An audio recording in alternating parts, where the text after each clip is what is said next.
The United States government has announced it is removing Chad from its travel ban list. The country becomes the first African nation to have the travel restrictions lifted, meaning citizens of Chad will once again be able to apply for American visas. Harry Horton reports from Washington. Well, it's been 7 months now since the United States added Chad to the list of countries it deemed too dangerous to deal with. But now the Trump administration says Chad has made sufficient security improvements to be removed from that list.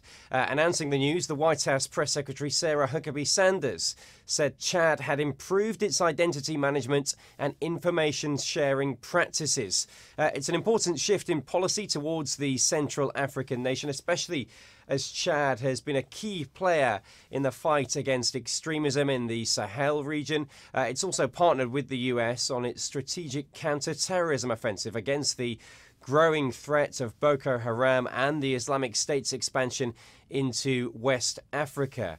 Last September it was when Chad found itself added to the list of pariah countries after it ran out of passport paper.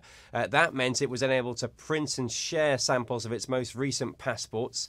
US security officials here said that was a problem, plus the country's inability to provide terrorism-related information, and all that together prevented people from Chad from applying for US visas.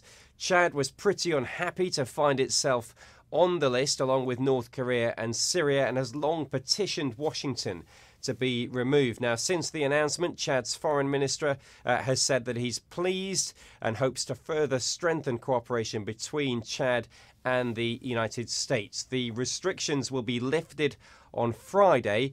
7 countries remain on the travel ban list, including 2 African nations, Libya and Somalia. Harry Horton, CGTN, Washington.